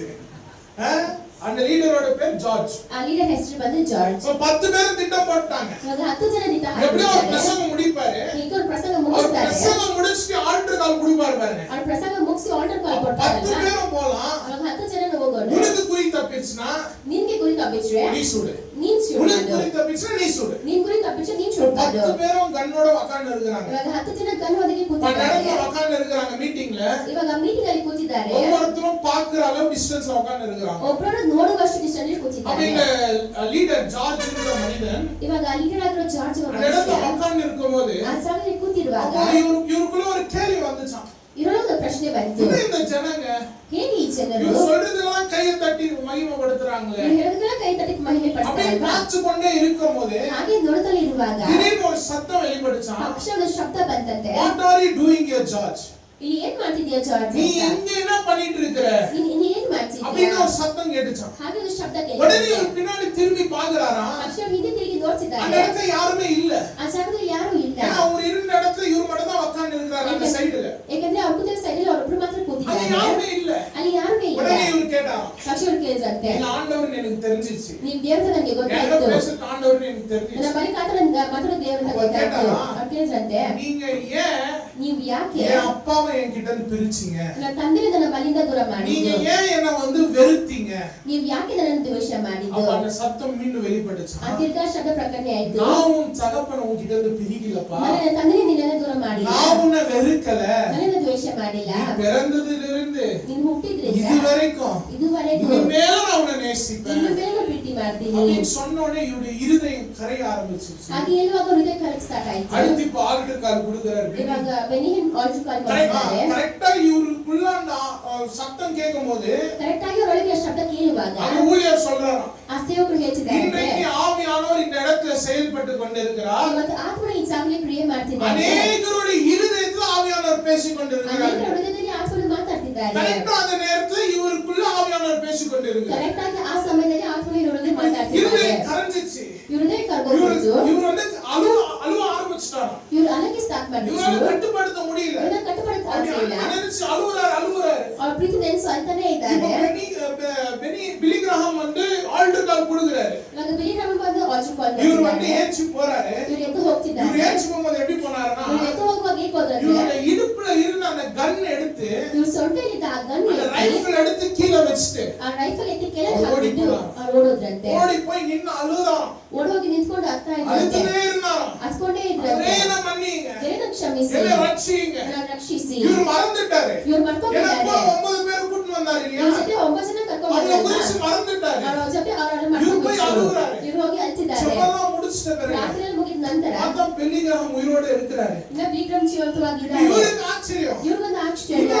சரி நான் தான் குறி மிஸ் ஆனா மீதி சுட 9 பேர் நான் ನನ್ನ ஆயத்தப்படுத்தேன். ಗುರಿ ತಪ್ಪಿದ್ರೆ ಇನ್ನ 9 ಜನ ನಾನು ತಯಾರು அவங்க ಪಡಿಸ್ಕೊಳ್ಳೋದು. என்ன நாங்கன்னு பாத்தீங்கன்னா ಅವ್ರು ಏನಂತ ನೋಡುದಾದ್ರೆ, இவரோட சேர்த்து ಇವ್ರ ಜೊತೆ ಸೇರಿ அந்த 10 பேர்ல ಒಂದು 10 இன்னும் ಜನರಲ್ಲಿ 8 பேர் அவர் பக்கத்துல நின்னு அழுதுன்னு இருக்காங்க. ಇನ್ನ 8 ಜನ ಪಕ್ಕ ನಿಂತ್ಕೊಂಡು ಅಳ್ತಾ ಇದ್ದಾರೆ. பக்கத்துல நின்னு அழுதுன்னு இருக்காங்க. ಪಕ್ಕ ನಿಂತ್ಕೊಂಡು ಅಳ್ತಾ 10 ಇದ್ದಾರೆ. பேர் கொல்ல வந்தாங்க. 10 ಜನ ಸಾಯಿಸಕ್ ಬಂದ್ರು. 9 பேர் அந்த நாளே ஆவியானவர் பேசி மாற்றினார். 9 ದಿನ ಆ ದಿನ ಆತ್ಮನ ಮಾತಾಡಿ இதுதான் ಬದಲಾಯಿಸಿದ್ರು. ஆவியானவர் கண்டித்து ಇದು உணர்த்துகிறார். ಆತ್ಮನ ಖಂಡಿಸಿ அது ಹೇಳೋದು. மட்டும் கிடையாது. இன்னும் அவருடைய சாட்சி நீங்க பாத்தீங்கன்னா ಇನ್ನು ಅದು ಮಾತ್ರ ನಾವು ಸಾಕ್ಷಿ அதுக்கு ಕೊಟ್ಟಿದ್ದಾರೆ. மேல அந்த 9 பேரை ரட்சிக்கப்பட்டு ಅದಾದ್ಮೇಲೆ 9 ಜನ ರಕ್ಷಣೆ ಹೊಂದಿಕೊಂಡು சால்வேஷன் ஆர்மில அந்த ஜார்ஜ்ன்றவர் ஊழியரா செயல்பட்டார். ಸ್ಯಾಲ್ವೇಷನ್ ಆದ್ಮೇಲೆ ಜಾರ್ಜ್ ಎಂಬುವರು ಸೇವಕರಾಗಿ ಕೆಲಸ எத்தனை ಮಾಡಿದ್ರು. பேர் சொல்றது விளங்குங்க. ಆಮೇಲೆ இது ஆவியானவர் உணர்த்துகிற காரியம். ಇದೇ ಆತ್ಮನ ತಿಳಿಸುವ அன்னைக்கு ಕಾರ್ಯ. வேற எந்த மனுஷன் வந்து அந்த மனிதன்கிட்ட பேசல. ಅದನ್ನ ಮನುಷ್ಯರು ಬಂದ ಮನುಷ್ಯ ಬಳಿ ಮಾತಾಡಿಲ್ಲ. ஆவியானவர் இடைப்பட்டார். ಆತ್ಮನ ಭೇಟಿ ஆவியானவர் இடைப்பட்ட உடனே ಆತ್ಮನ ಭೇಟಿ ಆದ ತಕ್ಷಣ அந்த குற்றம் என்னன்றது அவர் அறிஞ்சு கொண்டார். ಆ ತಪ್ಪು ಏನಂತ ಅವ್ರು ಅರ್ಥ ಮಾಡ್ಕೊಂಡ್ರು. அது மட்டும் கிடையாது பாருங்க. ಅದು ಮಾತ್ರ ಇಲ್ಲ ನೋಡಿ. சக்கேரிய வாழ்க்கை நமக்கு எல்லாருக்கும் தெரியும். ಸಕಲ ಹೆಚ್ಚಿನ ನಮ್ಮೆಲ್ಲರಿಗೂ ಗೊತ್ತು. சக்கேய வாழ்க்கையில ಸಖಿಯ அந்த ಜೀವನದಲ್ಲಿ மரத்து மேல ஏறி நிக்கிறாரு. ಅವ್ರ ಮರದ ಮೇಲೆ ஆண்டவர் ನಿಂತ್ಕೊಂಡಿದ್ದಾರೆ. சொல்றார், நீ வா, நான் உன் வீட்டுல நான் வாசம் செய்யணும். ದೇವರು ಹೇಳ್ತಾರೆ, ನೀನು ಕೆಳಗೆ ಬಂದು ನಿಮ್ಮ ಮನೆಯಲ್ಲಿ ವಾಸ ಮಾಡಬೇಕು. இயேசு சக்கேயோட இல்லத்துக்குள்ள கடந்து போகும்போது ಇವಾಗ ಯೇಸು ಸಖಿಯ ಮನೆಗೆ ಒಳಗೆ இயேசு ಹೋಗುವಾಗ சக்கேயை பார்த்து தவறுகளை சொல்லல. ಯೇಸು ಸಖಿಯಲ್ಲಿ ನೋಡಿ ಅವ್ರು ತಪ್ಪ ಹೇಳಿಲ್ಲ. சக்கே என்ன பண்றாரு? ಸಖಿ ಏನ್ ಮಾಡ್ತಿದ್ದಾರೆ? சொல்றாரு, ಹೇಳ್ತಿದ್ದಾರೆ, அநியாயமா ஆண்டவரே யார்கிட்ட வாங்கி தான் நான் கொடுத்துறேன். ಅನ್ಯಾಯವಾಗಿ ಯಾರು ತಕೊಂಡು ನಾನು ಕೊಟ್ಬಿಡ್ತೀನಿ. என் சொத்துல பாதி பங்கு நான் ஏழைகளுக்கே ನನ್ನ கொடுக்கிறேன். ಸೊತ್ತಲ್ಲಿ ಅರ್ಧ ಭಾಗ ಬಡವರಿಗೆ எப்படி ಕೊಟ್ಬಿಡ್ತೀನಿ. சக்கையின் இருதயம் மாறுச்சுன்னா ಹೇಗೆ ಸಖಿಯ ಜೀವನ ஏன்னா அந்த இடத்துல ಬದಲಾಗಿದೆ?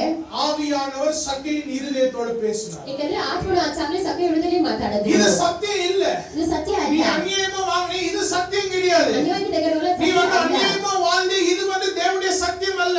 ಅನ್ಯವಾಗಿ ತೆಗೆದುಕೊಳ್ಳೋ ದೇವರ ಸತ್ಯ கர்த்தருக்கு ಅಲ್ಲ பிரியமில்லாத வாழ்ந்து இது தேவனுடைய நீதி அல்ல. ದೇವರಿಗೆ ಪ್ರಿಯವಾಗಿ ಪ್ರಿಯನಿಗೆ நீ ಬದಲಾವಣೆ மாறு. ಅಲ್ಲ நீ மாறு. ನೀ ಬದಲಾಗು இதுதான் நீதி. ಇದೇ ನೀತಿ இந்த காரியத்தை ஆண்டவர் என்ன பண்ணாரு? ஆவியானவர் சபையோடு இடைப்பட்டார். ಈ ಕಾರ್ಯವನ್ನು ಆತ್ಮನ ಸಖಿಯ ಜೊತೆಗೆ ಭೇಟಿಯಾದ್ರು எத்தனை பேர் விசுவாசிக்கிறீங்க? ஆமென். அது மட்டும் கிடையாது பாருங்க. ಅದು ಮಾತ್ರ ಅಲ್ಲ வேற ನೋಡಿ கடந்து போச்சு.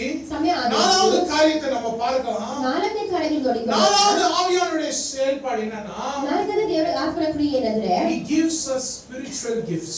ನಮಗೆ ಆತ್ಮಿಕ ವರಗಳನ್ನು ಕೊಡ್ತಾರೆ ஆவிக்குரிய பரிசுகளை கொடுக்கிறவர். ಆತ್ಮಿಕ ಇನಾಮಗಳನ್ನು ಕೊಡೋರು இதெல்லாம் நீங்க கவனிச்சீங்கன்னா ஒவ்வொரு ஸ்டெப்பா வரும். ಇದೊಂದು ಸ್ಟೆಪ್ ಆಗಿ ಬರುತ್ತೆ முதல்ல மனுஷன் ரட்சிக்கப்பட்ட பிறகு ಫಸ್ಟ್ ಮನುಷ್ಯ ರಕ್ಷಣೆ ಹೊಂದ್ಕೊಂಡಿದ್ದ ನಂತರ முதல்ல ஆவியானவர் செய்யற காரியம் என்ன?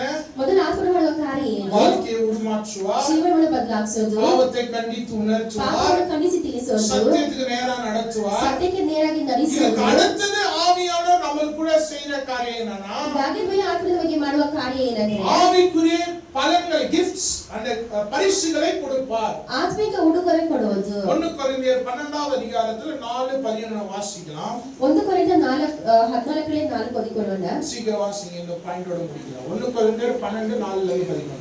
வரங்களில் வித்தியாசங்கள் உண்டு, ஆவியானவர் ஒருவரே, ஊழியங்களிலேயும் வித்தியாசங்கள் உண்டு, கர்த்தர் ஒருவரே.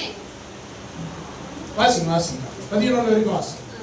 கிரியையினாலே வித்தியாசங்கள் உண்டு, எல்லாருக்குள்ளும் எல்லாவற்றையும் நடத்திருக்கிற தேவன் ஒருவரே. ஆவியினுடைய அனுக்கிரகம் அவனுடைய பிரயோஜனத்திற்கு என்று அளிக்கப்பட்டிருக்கிறது. எப்படியெனில் ஒருவனுக்கு ஆவியினாலே ஞானத்தை போதிக்கும் வசனமும், வேறொருவருக்கு அந்த ஆவியினாலே அறிவை உணர்த்தும் வசனமும், வேறொருவனுக்கு அந்த ஆவியினாலே விசுவாசமும், வேறொருவனுக்கு அந்த ஆவியினாலே குணமாக்கும் வரங்களும், வேறொருவனுக்கு அற்புதங்களை செய்யும் சக்தியும், வேறொருவனுக்கு தீர்க்க தரிசனம் உரைத்தலும், வேறொருவனுக்கு ஆவிகளை பகுத்தறிதலும், வேறொருவனுக்கு பற்பல பாஷைகளை பேசுதலும், வேறொருவனுக்கு பாஷைகளை வியாக்கியானம் பண்ணுதலும் அளிக்கப்பட்டிருக்கிறது. இவைகள் எல்லாம் அந்த ஒரே ஆவியானவர் நடப்பித்து தமது சித்தத்தின்படியே அவனவனுக்கு பகிர்ந்து கொடுக்கிறார். கனடால 8ல இருந்து வாசிங்க, 8ல இருந்து 11 வரைக்கும். ಒಬ್ಬನಿಗೆ ದೇವರಾತ್ಮನ ಮೂಲಕ ಜ್ಞಾನ ವಾಕ್ಯವು, ಒಬ್ಬನಿಗೆ ಆತ್ಮನಿಗೆ ಅನುಗುಣವಾಗಿ ವಿದ್ಯಾ ವಾಕ್ಯವು, ಒಬ್ಬನಿಗೆ ಆ ಆತ್ಮನಿಂದಲೇ ನಂಬಿಕೆಯು, ಒಬ್ಬನಿಗೆ ಆ ಒಬ್ಬ ಆತ್ಮನಿಂದಲೇ ನಾನಾ ರೋಗಗಳನ್ನು ವಾಸಿ ಮಾಡುವ ವರವು, ಒಬ್ಬನಿಗೆ ಮಹತ್ ಕಾರ್ಯಗಳನ್ನು ಮಾಡುವ ವರವು, ಒಬ್ಬನಿಗೆ ಪ್ರವಾದನೆಯ ವರವು, ಒಬ್ಬನಿಗೆ ಸತ್ಯಾತ್ಮಗಳನ್ನು ವಿವೇಚಿಸುವ ವರಗಳು, ಒಬ್ಬನಿಗೆ ವಿವಿಧ ವಾಣಿಗಳನ್ನಾಡುವ ವರವು, ಒಬ್ಬನಿಗೆ ವಾಣಿಗಳು ಅರ್ಥವನ್ನು ಹೇಳುವ ವರವು ಕೊಡಲ್ಪಡುತ್ತವೆ. ಈ ವರಗಳನ್ನೆಲ್ಲ ಒಬ್ಬ ಆತ್ಮನೇ ತನ್ನ ಚಿತ್ತಕ್ಕೆ ಬಂದ ಹಾಗೆ ಒಬ್ಬೊಬ್ಬನಿಗೆ ಹಂಚಿಕೊಂಡು ನಡೆಸುತ್ತಾನೆ. ஒரே ஆவியானவர். ಒಂದೇ ಆತ್ಮನು. ஆனா இப்ப ஆவியானவர் என்ன பண்றாருன்னா, ಇವಾಗ ಆತ್ಮ ಏನು ಮಾಡ್ತಾರೆ? வெவ்வேறுவருக்கு வெவ்வேறு பரிசுகளை கொடுக்கிறாராம். ಬೇರೆ ಬೇರೆ ಉಡುಗೊರೆ ಕೊಡ್ತಾರೆ. இந்த இடத்துல நம்ம ரட்சிக்கப்பட்டோம், ಈ ಜಾಗ ರಕ್ಷಣೆ ஆவியானவர் எனக்குள்ள இருக்கிறாரு, ಆತ್ಮದೊಳಗಿದ್ದಾರೆ, நான் வரேன், நான் ಬರ್ತೀನಿ, ஆராதிக்கிறேன், ಆದ್ರೆ வாழ்றேன், அப்படி கிடையாது. ಬದುಕ್ತೀನಿ ಅಂತಿಲ್ಲ. உங்களுக்குள்ள ஆவியானவர் இருக்கிறார்னா ನಿಮ್ಮೊಳಗೆ ಆತ್ಮನು ಇದ್ದಾನೆ. அடுத்த காரியமே ಮುಂದಿನ ಕಾರ್ಯ ஆவியானவர் செய்கிற காரியம்னா, ಆತ್ಮನು ಮಾಡುವ ಕಾರ್ಯ ಏನಂದ್ರೆ உங்களுக்கு தகுந்த பரிசுகளை வரங்களை கர்த்தர் கொடுக்கிறார். ನಿಮಗೆ ತಕ್ಕ ಉಡುಗೊರೆ ವರಗಳನ್ನು ದೇವರು பவுல் ಕೊಡ್ತಾರೆ. சொல்றாரு, ಪೌಲ್ ಹೇಳ್ತಾರೆ, ஒருவருக்கு பிரசங்கிக்கிற வரம், நான் அப்படியே மேலோட்டமா சொல்றேன், ಪಾಸ್ಟರ್ ಮೇಲೋಗಿ ಹೇಳ್ತಾರೆ, ஒருவருக்கு பிரசங்கிக்கிற வரமோ, ಒಬ್ಬರಿಗೆ ಪ್ರಸಂಗ ஒருத்தருக்கு ಮಾಡುವ ವರ, ஆராதிக்கிற வரமோ, ಒಬ್ಬರಿಗೆ ಆರಾಧನೆ ಮಾಡುವ ವರ, ஒருத்தருக்கு சுவிசேஷத்தை சொல்லுகிற வரமோ, ಒಬ್ಬರಿಗೆ ಸುವಾರ್ತೆ ಹೇಳುವ ವರ, ஒருத்தருக்கு தீர்க்கதரிசனத்தின் வரமோ, ಒಬ್ಬರಿಗೆ ಪ್ರವಾದಿಯ ವರ, ஒருத்தருக்கு ஜெபிக்கிற வரமோ, ಒಬ್ಬರಿಗೆ ಪ್ರಾರ್ಥನೆ ಮಾಡುವ ವರ, ஒருத்தருக்கு வந்து அந்நிய பாஷைகளை விவரிக்கிற வரங்களும் கர்த்தர் கொடுக்கிறார். ಒಬ್ಬರಿಗೆ ಅನ್ಯ ಭಾಷೆ ವಿವರಣೆ ಮಾಡುವ ವರ ಕೊಡ್ತಾರೆ. இப்ப இந்த இடத்துல ಆದ್ರೆ ಈ ಜಾಗದಲ್ಲಿ ஆவியானவர் எல்லாருக்கும் ஒரு வரத்தை கொடுத்துட்டாரு. ಆತ್ಮನ ಪ್ರತಿಯೊಬ್ಬರು ಒಂದೊಂದು ವರ ஆனா ಕೊಟ್ಟಿದ್ದಾರೆ. இப்போ நம்மளுக்குள்ள ஒரு கேள்வி வரும், ಆದ್ರೆ ನಮ್ಮಲ್ಲಿ ಪ್ರಶ್ನೆ அப்ப ಬರುತ್ತೆ, ஏன் எனக்குள்ள இருக்கிற வரம் செயல்படல? ಮತ್ತೆ ಯಾಕೆ ನನ್ನೊಳಗೆ ಆ ವರ ಕ್ರಿಯೆ ಮಾಡಿಲ್ಲ? பாருங்க, இப்போ ஊழியனா நான் இருக்கிறேன்னா எனக்கு மட்டும் ஆண்டவர் வரன் கொடுத்தாருன்னு இல்லை. ಇವಾಗ ಸೇವಕರಾಗಿದ್ದಾರೆ, ಅವ್ರಿಗೆ ಮಾತ್ರ ವರ ಕೊಟ್ಟಿದ್ದಾರೆ ಅಂತಿಲ್ಲ. எனக்குள்ள எந்த ஆவியானவர் இருக்கிறாரோ ಅವರೊಳಗೆ ಯಾವ ಆತ್ಮನು அதே ಇದ್ದಾನೆ, ஆவியானவர் தான் உங்களுக்குள்ள ಅದೇ இருக்கிறார். ಆತ್ಮ ನಿಮ್ಮೊಳಗಿದ್ದಾನೆ. ஒரே ஆவியானவர், ಒಂದೇ ಆತ್ಮನು, ஆனா வெவ்வேறு வரங்களை. ಅದೇ ಬೇರೆ ಬೇರೆ ವರಗಳು. இப்ப ஏன் எனக்குள்ள அந்த வரங்கள் செயல்படலனா, ಇವಾಗ ಯಾಕೆ ನನ್ನೊಳಗೆ ಆ ವರ ಕ್ರಿಯೆ ಮಾಡಿಲ್ಲ ಅಂದ್ರೆ இன்னும் நான் என்ன பண்ணல, ನಾನು ಏನ್ ಮಾಡಿಲ್ಲ, என் வரத்தை நான் அறிஞ்சிக்கல. ನನ್ನ ವರವನ್ನು ನಾನು ಮಾಡ್ಕೊಂಡಿಲ್ಲ. எத்தனை பேர் சொல்றது விளங்க? உதாரணத்துக்கு ಉದಾಹರಣೆಗೆ கர்த்தர் எனக்கு வந்து பிரசங்கிக்கிற வரத்தை கொடுத்திருக்காரு. ಇವಾಗ ಕರ್ತರ್ ಬಂದು ಪಾಸ್ಟರ್ಗೆ ಪ್ರಸಂಗ ಮಾಡೋ ವರ ಕೊಟ್ಟಿದ್ದಾರೆ. இப்போ ஒவ்வொருத்தரும் இப்போ பிரதர் இருக்கிற அவர் வந்து மியூசிக் வர ஆண்டவர் வாசிக்கிற வரத்தை கொடுத்திருக்கிறார். பிரதர்ಗೆ ಮ್ಯೂಸಿಕ್ ಇದು ಮಾಡುವ ವರ ಕೊಟ್ಟಿದ್ದಾರೆ. ಡ್ರಮ್ಸ್ வாசிக்கிற நிக்கிலுக்கு அந்த வரத்தை கர்த்தர் ஆவியானவர் கொடுத்திருக்கிறார். ಡ್ರಮ್ಸ್ ಮಾಡೋ ಬ್ರದರ್ಗೆ ಆ ವರ ಕೊಟ್ಟಿದ್ದಾರೆ. இப்போ அவங்க நம்ம எங்க மூணு பேருக்கு வேற வேற வரத்தை ஆண்டவர் கொடுத்திருக்கிறார்னா வேற வேற ஆவியானவர் கிடையாது. ಇವಾಗ ಮೂರು ಜನಕ್ಕೆ ಬೇರೆ ಬೇರೆ ವರ ಇದೆ, ಬೇರೆ ಬೇರೆ ಆತ್ಮನು ಅಲ್ಲ. மூன்று பேருக்குள்ள இருக்கிறவரே ஒரே ஆவியானவர். ಮೂರು ಜನರಿಗೂ ಒಂದೇ ಆತ್ಮನು. அது ஆவியானவருக்கு தெரியும். ಅದೇ ಆತ್ಮನಿಗೆ ಗೊತ್ತು. இந்த மனுஷனுக்கு இந்த தாளந்து கொடுத்தா இந்த மனுஷன் பயன்படுத்துவான். ಈ ಮನುಷ್ಯನಿಗೆ ತಾಲಂತು ಕೊಟ್ಟು ಅದನ್ನು ಉಪಯೋಗ இந்த ಮಾಡ್ತಾನೆ. மனுஷனுக்கு இந்த தாளந்து கொடுத்தா இந்த மனுஷன் பயன்படுத்துவான் அறிந்து ஆவியானவர் வரங்களை ಈ ಮನುಷ್ಯನಿಗೆ ವರ ಕೊಟ್ಟು ಅದನ್ನು ಉಪಯೋಗ ಮಾಡ್ಕೊತಾನೆ, ಅರ್ಥ ಮಾಡ್ಕೊಂಡು ಕೊಡ್ತಾರೆ. இப்போ உங்களுக்கு ஒரு கேள்வி. ಇವಾಗ ನಿಮ್ಗೊಂದು ಪ್ರಶ್ನೆ. எத்தனை பேர் ಎಷ್ಟು ಜನರು ஆவியானவர் உங்களுக்கு கொடுத்த வரங்களை ஐடென்டிஃபை பண்ணிருக்கீங்க? ಆತ್ಮನಿಗೆ ಕೊಟ್ಟ ವರಗಳನ್ನು ಐಡೆಂಟಿಫೈ ಮಾಡಿದ್ದೀರಾ, ಅರ್ಥ ಮಾಡ್ಕೊಂಡಿದ್ದೀರಾ? அதை புரிந்து கொண்டவங்க எத்தனை பேர் கையை ಅದನ್ನು உயர்த்துறாங்க? ಅರ್ಥ ಮಾಡ್ಕೊಂಡ ಜನರು ಎಷ್ಟು ಜನ? ஆவியானவர் உங்களுக்கு கொடுத்த வரத்தை ಆತ್ಮನಿಗೆ ಕೊಟ್ಟ நீங்க ವರವನ್ನು புரிந்து கொண்ட காரியம். ನೀವು ಅರ್ಥ ಮಾಡ್ಕೊಂಡ ಕಾರ್ಯ. யாரோ ரெண்டு பேர் சொல்லுங்க. உதாரணத்துக்கு அநேகர் அறிந்து கொள்ள யாரோ ரெண்டு பேர் சொல்லுங்க. ಯಾರು ಇಬ್ರು ಹೇಳಿ. விசுவாசம் விசுவாசம் என்ன விசுவாசம்? கர்த்தர் மேல விசுவாசம். விசுவாசம் வரம் கிடையாது. விசுவாசம் என்று வரம் கிடையாது. அதாவது உங்களுக்குள்ள கர்த்தர் ஒரு தாளந்து வச்சிருக்கிறார். அதை நீங்க ஆண்டவர்கிட்ட கேட்டு பெற்றுக்கோங்க. அந்நிய பாஷையின் வரங்கள், சுவிசேஷ வரம், ஜெபிக்கிற வரம், இதெல்லாம் கர்த்தர் கொடுக்கிற வரங்கள் தான். ಇದೆಲ್ಲ ಕರ್ತರು ಕೊಡುವ ವರಗಳು. ஒவ்வொருத்தருக்குள்ள ஆவியானவர் இருக்கிறாருன்னா அவங்களுடைய தாளந்து ஆண்டவர் கொடுத்துட்டாரு. ಪ್ರತಿಯೊಬ್ಬರಿಗೆ ಆತ್ಮನಿದ್ದಾರೆ, ಅವ್ರಿಗೆಲ್ಲ ತಾಲಂತು ಕೊಟ್ಟಿದ್ದಾರೆ. அதை அறிந்து கொள்ள வேண்டியது நம்மளுடைய கடமை. ಅದನ್ನ ಅರ್ಥ ಮಾಡ್ಕೊಳ್ಳೋದು ನಮ್ಮ ಕರ್ತವ್ಯ. என்னுடைய சிறிய சாட்சி சொல்லி நான் முடிக்கிறேன் பாருங்க. ಪಾಸ್ಟರ್ ಚಿಕ್ಕ ಸಾಕ್ಷಿ ಹೇಳಿ ஏன்னா ಮುಗಿಸ್ತಾರೆ. வாலிபர்கள் நீங்க வந்து இத பயன்படுத்திக் கொள்ளுங்க. ಯವನಸ್ಥಿತಿ ಉಪಯೋಗ நான் ಮಾಡ್ಕೊಳ್ಳಿ. பைபிள் காலேஜ் போயிட்ட பிறகு ಆ ಬೈಬಲ್ ಕಾಲೇಜ್ ಹೋಗಿದ ನಂತರ பைபிள் காலேஜ்ல எல்லா வரங்களை குறிச்சும் போதிச்சாங்க. ಬೈಬಲ್ ಕಾಲೇಜಲ್ಲಿ ಎಲ್ಲ ವರಗಳ ಕುರಿತು ಬೋಧನೆ ಮಾಡಿದ್ರು. தீர்க்கதரிசினா இந்த காரியங்கள், ಪ್ರವಾದಿ ಅಂದ್ರೆ ಈ ಕಾರ್ಯಗಳು, அப்போஸ்தலர்னா இந்த ஊழியம், ಅಪೊಸ್ತಲರು ಈ ಸೇವೆ, மேய்ப்பர்னா இந்த ஊழியம். ಕುರುಬರು ಅಂದ್ರೆ ಈ ಸೇವೆ. எனக்குள்ள ஒரு கேள்வி வந்துச்சு. ಅವಾಗ ಅವರೊಳಗೆ ಒಂದು ಪ್ರಶ್ನೆ ಬಂತು. ஆண்டவரே எனக்கு நீங்க என்ன வரத்தை வச்சிருக்கீங்க? ನನಗೋಸ್ಕರ ಏನ್ ವರ இப்ப ಇಟ್ಟಿದ್ದೀರಾ? தகப்பனுக்கு ஆண்டவர் என்னுடைய தகப்பனுக்கு ஒரு வரத்தை கொடுத்தாருன்னா ಇವಾಗ ತಂದೆಗೆ ಒಂದು ವರ ಕೊಟ್ಟಿದ್ದಾರೆ அதே வரம் தான் எங்க தாய்க்குள்ள இருக்குதுன்றது கிடையாது. ಅದೇ ವರಗಳ ತಾಯಿಯೊಳಗೆ இப்ப ಇದೆಯಾ? அவங்களுக்குள்ள வரத்தை கொடுத்திருக்காருன்னா ಅವ್ರಿಗೊಂದು ವರ அதே ಕೊಟ್ಟಿದ್ದಾರೆ. வரம் தான் எனக்குள்ள இருக்கணும்ன்றது கிடையாது. ಅದೇ ವರ ಅವರೊಳಗೆ ಇರಬೇಕಂತಿಲ್ಲ. இப்ப எனக்குள்ள கர்த்தரை நீங்க என்ன வரத்தை வச்சிருக்கீங்க? ನನ್ನೊಳಗೆ ಕರ್ತನೆ ಏನ್ ವರ ಇಟ್ಟಿದ್ದೀರಾ? 21 நாள் உபவாசம் பண்ணேன். 21 ದಿನ ಫಾಸ್ಟಿಂಗ್ ಹಾಕಿದ್ರು. 21 நாள் ஆண்டவர் இன்னைக்கு என்ன? 21 ದಿನ ದೇವರ ஆண்டவர் ಬಳಿಗೆ எனக்குள்ள நீ என்ன வரத்தை வச்சிருக்கீங்க? ನನ್ನೊಳಗೆ ಏನ್ ವರ நான் ಇಟ್ಟಿದ್ದೀರಾ? என்ன ஊழியத்தை செய்யணும்? ನಾನು ಏನ್ ಸೇವೆ ಮಾಡೋದು? 21வது நாள் கர்த்தர் வெளிப்படையா பேசினார். 21 ದಿನ ದೇವರು ಪ್ರಕಟಣೆಯಾಗಿ ಮಾತಾಡಿದ್ರು. வார்த்தையின் ரகசியங்களை போதிக்கிற வரம் அப்படினு.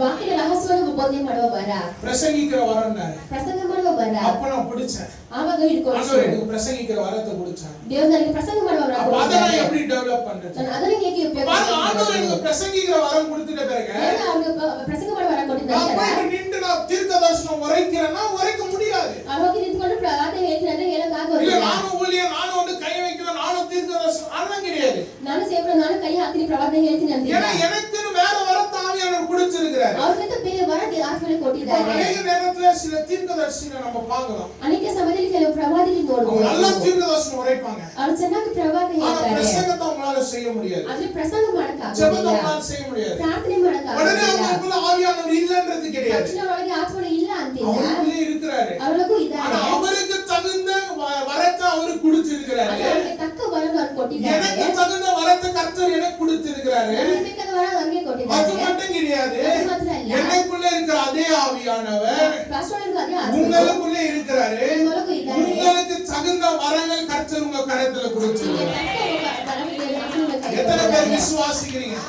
யோசிக்கலாம். நான் வெறுமையா இருக்கிறேன், நீங்க யோசிக்கலாம். ನೀವು ಯೋಚನೆ ಮಾಡಿ, ನಾನು ಬರಿತಾ ஆனா ಇದ್ದೀನಿ ஆண்டவர் ಅಂತ. சொல்றாரு, ಆತ್ಮ நீ ಹೇಳ್ತಾರೆ, வெறுமையா இல்ல, ನಾನು ಬರಿತಾ உன் ಇಲ್ಲ, மனம் வெறுமையா இல்ல, உன்னுடைய இருதயம் வெறுமையா இல்ல, உனக்கான ஒரு வரத்தை நான் உள்ள வச்சிருக்கிறேன், உனக்கான ஒரு திட்டத்தை நான் வச்சிருக்கிறேன், உனக்கான ஒரு சித்தத்தை நான் வச்சிருக்கிறேன். அது எடுத்து பயன்படுத்துறது உங்க கையில தான் ಅದು இருக்கு. ಎತ್ತಿ ಉಪಯೋಗ ಮಾಡಿ ನಿಮ್ಮ ಕರದಲ್ಲಿ ಇದೆ. எத்தனை பேர் விசுவாசிக்கிறீங்க? Okay.